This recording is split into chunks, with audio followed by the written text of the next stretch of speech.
silencio, salvo para hacer preguntas. Yo no sé si se acuerdan que yo les había dicho que una forma de valorar cómo se estaba consumiendo, entregando y transportando el oxígeno desde la sangre a los órganos y después cuánto esos órganos habían consumido, lo devolvía a la sangre venosa, que es la sangre carboxigenada, y cómo podíamos, de ese 100% de oxígeno ofertado, saber cuánto efectivamente se había consumido, cuánto había sido la necesidad que la célula había tenido, cuánto había podido extraer para consumirlo. Porque cuando hablábamos de shock, volviendo a la primera diapo, dijimos que era un desbalance entre la oferta y la demanda de oxígeno. Entonces, ¿con qué medimos este balance entre oferta y demanda? Bueno, tenemos un indicador objetivo de ese consumo de oxígeno. La saturación venosa central se hace una muestra de sangre a través de un catéter colocado en general en las venas de la parte superior del cuerpo, del tórax, pueden ser las yugulares o la subclavia, ¿sí? Hay un catéter venoso central colocado, ¿sí? Cuyo extremo distal va a estar en la vena cava superior, cercano a la aurícula derecha, sin tocar la aurícula derecha porque si no produce arritmias, pero muy cerquita de la aurícula derecha, y lo que va a medir es la sangre que efectivamente llega a la aurícula derecha. Entonces, cuando tomamos una muestra de esa sangre que está llegando a la aurícula derecha, que es sangre carboxigenada mixta, es decir, viene sangre de todo el sistema, con todos los detritos del sistema, para ir a oxigenarse al pulmón. Esa sangre debería tener una concentración de oxígeno, para considerar que la extracción y la oferta van de la mano, entre el 70 y el 75%. ¿Qué significa? Aquel 25% del gasto cardíaco que nosotros decíamos del 100% del oxígeno que nosotros le ofertamos a la célula usa el 25% y el otro lo tiene de reserva. Vuelve sin usarse.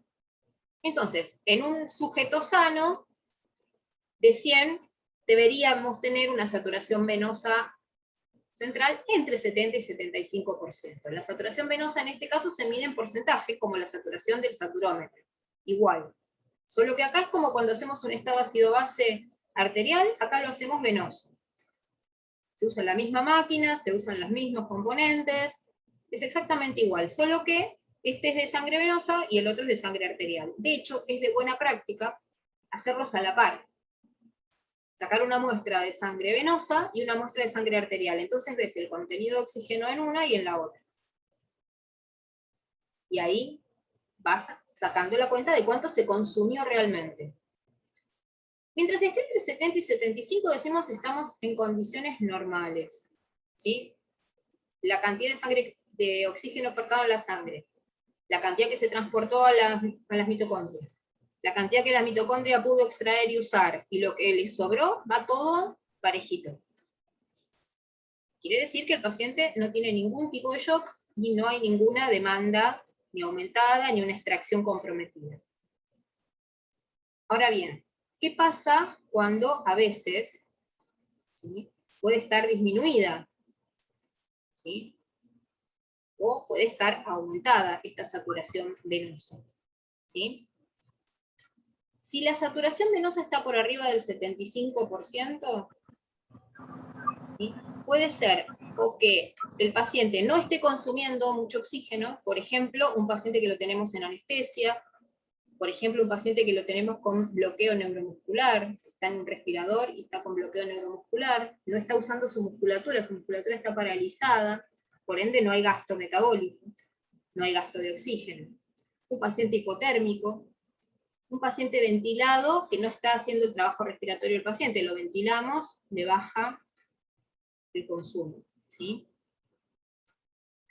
También puede ser que esté aumentada la oferta, que le hayamos puesto una fracción inspirada de oxígeno mayor al 21%. Si lo pusimos en un respirador con una FiO2 del 0,6, o con una fracción, un porcentaje del 60%, que es lo mismo, ¿sí? Y por ahí el paciente, frente a esta situación, la saturación venosa puede encontrarse un poco por encima del 75%. ¿Cuándo puede estar disminuida? ¿Cuándo puede estar por debajo del 70%? Bueno, en situaciones parecidas, contrarias. El paciente tiene mayor consumo, ¿sí? Esa B corta O, el paciente tiene mayor consumo, ¿sí? De oxígeno. Porque tiene estrés. Cuando me refiero a estrés no me refiero a que está nervioso, sino que tiene un estrés, una injuria, como puede ser la sepsis, un trauma, una cirugía, una infección severa, ¿sí? Dolor, el dolor, recuerden, no poder controlar el dolor del paciente y que el dolor del paciente influya en su gasto metabólico es una falla de órgano. Hay que controlar el dolor porque el dolor es un estrés metabólico gigante para el paciente. Que tenga fiebre, que tenga temblores, que pueden estar asociados o no a la fiebre, o que el paciente esté taquipneico porque está consumiendo más oxígeno. ¿Sí? Esto, ¿Profe, durante el ejercicio? no, porque durante el ejercicio lo que pasa es que nosotros hacemos ejercicio y lo que hacemos no es consumir mucho más oxígeno, sino generar mucho más dióxido de carbono. El tema con el ejercicio es que generamos mucho dióxido de carbono, que lo tenemos que eliminar, por eso aumentamos el trabajo respiratorio, porque en realidad nosotros tenemos tanta disponibilidad de oxígeno, tenemos 100 para gastar 25, o sea que por más que estés haciendo gimnasia horas, nunca vas a entrar en hipoxemia, ¿sí? Vas a tener que aumentar el trabajo respiratorio o la ventilación minuto para poder liberar dióxido de carbono, que de últimas es una de las formas en las cuales se adelgaza haciendo ejercicio, respirando. Respirando Pensaba dióxido de porque por carbono. el gasto de oxígeno para generar energía, Es pensaba. cierto, pero con lo que En la nosotros mitocondria. tenemos, con este 100% que nosotros respiramos, ¿sí? De oxígeno que llega a la sangre, de este 100% que no es la cantidad de oxígeno, sino el porcentaje de ese 100%, solo vamos a consumir haciendo ejercicio, lo podemos llevar al 30%. Seguimos en 70% de saturación venosa.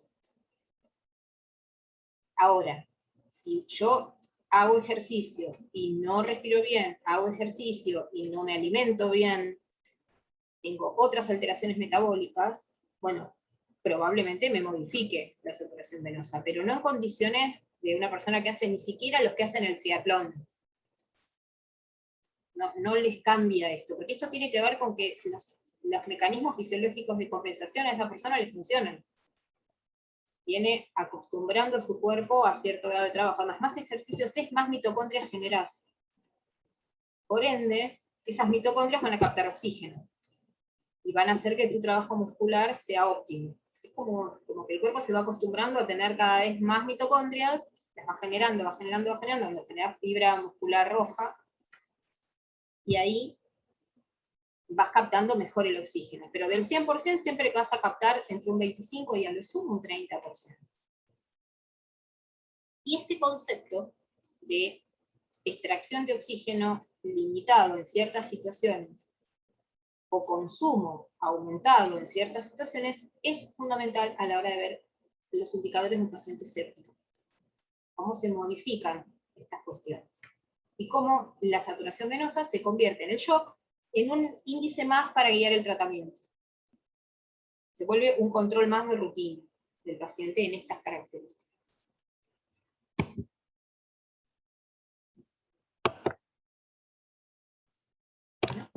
Ahí va.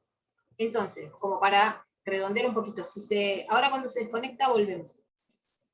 Entonces, para redondear un poco, si yo tengo un valor, ¿sí?, mayor al 75%, puedo tener un balance entre la oferta y la demanda, ¿sí?, donde el consumo es independiente de la demanda, de la oferta, ¿se entiende? ¿Qué significa? Yo sigo teniendo una oferta tan grande que no importa cuánto consuma, igual se va a volver independiente. ¿Sí? No estoy ahora pensando en que si me ofertan un poquito menos, por alguna cuestión, por ejemplo, subir la montaña, me voy a morir de una hipoxia. Eso quiere decir que el consumo es independiente de la oferta. Perdón. Entre un 75 y un 50%, y acá estamos en valores que ya tenemos un problema importante en la cantidad que se le está ofertando de oxígeno al paciente. ¿Sí? puede ser que el paciente tenga un contenido arterial bajo de oxígeno, o tenga un volumen minuto bajo, un gasto cardíaco bajo, o tenga muy alterada la extracción, o sea, tenga muy alterado la necesidad de consumir oxígeno. Y ahora sí, la capacidad que tiene de utilizar ese oxígeno, de extraer el oxígeno, se vuelve dependiente de la oferta. Acá es a donde al paciente le estamos aportando ahora, ya, como tratamiento, oxígeno suplementario. Es un paciente que está ventilado con valores altos de oxígeno, ¿sí? ¿Por qué? Porque justamente va a poder aumentar la extracción en tanto y en cuanto yo le aumente la oferta. Esto se llama extracción compensatoria. Está tratando de extraer oxígeno al máximo. Por eso, cada vez mi saturación de vuelta, mi respuesta, es menor. Empiezan a bajar los valores de oxígeno en sangre venosa porque se lo está llevando todo lo que puede. Esto se llama extracción compensatoria. Si nosotros a este paciente no lo tratamos, no le ponemos oxígeno, esto se va a perpetuar y va a seguir lesionando las células. Entre un 50 y un 30%, y ahora ya estamos hablando de que se está invirtiendo el valor, ahora se está consumiendo el 70 y me está devolviendo el 30, ¿sí? O hay muy baja oferta o hay muy alta demanda. ¿Sí? Y ya no hay posibilidades de la extracción compensatoria. Empieza a haber mecanismo anaerobio. Empieza a haber menos energía disponible, empieza a alterarse el ciclo de Krebs, empieza a haber metabolismo anaerobio con los contenidos de detritus del metabolismo anaerobio, que es el ácido láctico. Acá es donde empieza a subir la acidosis láctica. Ya el pH del paciente bajó de 7,35, el bicarbonato puede estar todavía con ciertos valores aceptables, pero empieza a subir el ácido láctico. ¿Por qué? Porque el ácido láctico es el resultado del metabolismo anaerobio. Y vamos a hablar también de ácido láctico y de su valor y de su importancia como predictor de mortalidad, al igual que la saturación venosa, en el paciente chocado. Entre el 30 y el 20 de devolución tenemos acidosis láctica severa, ya estamos hablando de pacientes que tienen altos valores de ácido láctico en sangre, que se miden al mismo tiempo que es el estado ácido base, viene el valor de ácido láctico también, así que es una medición de rutina, y si tenemos menos del 20% hay muerte celular y el paciente está en falla multiorgánica y está muriendo. Si se están muriendo las células, evidentemente se está muriendo el paciente. Es decir, que nosotros, ¿dónde vamos a trabajar fuertemente? Vamos a trabajar fuertemente entre ese 75 y el 50, donde el paciente todavía está haciendo su extracción compensatoria. Es decir, si yo le mejoro la cantidad de oxígeno, o le mejoro la cantidad de hemoglobina, si el paciente tiene un shock hipovolémico, le doy sangre, pongo glóbulos rojos al paciente para que transporten oxígeno, voy a mejorar la capacidad de extracción de este paciente, porque la oferta, en este caso, no está dada no porque le falte oxígeno al paciente, sino su transportador, que es la hemoglobina. Si el paciente está en un shock séptico, habrá que ver si se le puede mejorar la perfusión de órgano, de manera tal de que revierta el patrón circulatorio que tiene a uno de mejor distribución.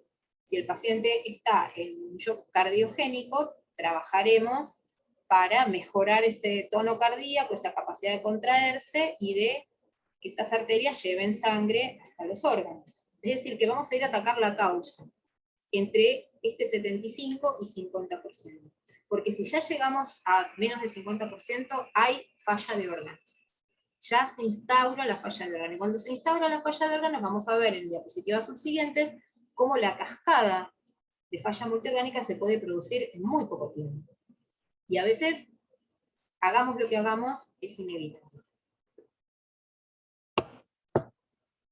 Es decir, la idea de que ustedes tengan en cuenta que para qué sirve medir la saturación venosa central, justamente tiene que ver con empezar a ver otros parámetros que no son ni el monitoreo con equipos, ni el laboratorio convencional al que estaban acostumbrados hasta ahora, sino otro tipo de laboratorios que nos van a dar otros valores, que nos van a permitir estratificar otros índices de gravedad para un paciente que tiene diagnóstico de shock. Sea el shock que sea, le vamos a ir encontrando matices. Profe, ¿hay acciones independientes de enfermería para esto? Por ejemplo, si yo quisiera, podría, en mi hospital, si yo quisiera, podría, si mi paciente veo que se agrava, podría sacar una muestra con técnica estéril, porque se debe usar técnica estéril, porque es una vía central, con técnica estéril, de una saturación venosa, y procesarla porque tengo un analizador de gases en el servicio. O sea, esto depende mucho de la tecnología que ustedes tengan en sus servicios. Si tienen que pedirle al médico que firme una orden de laboratorio, tendrán que ir y hablarlo con el médico. Mira, el paciente está en esta situación clínica y hace un rato estaba en otra situación clínica. ¿Te parece que le hagamos un estado ácido base y una saturación venosa?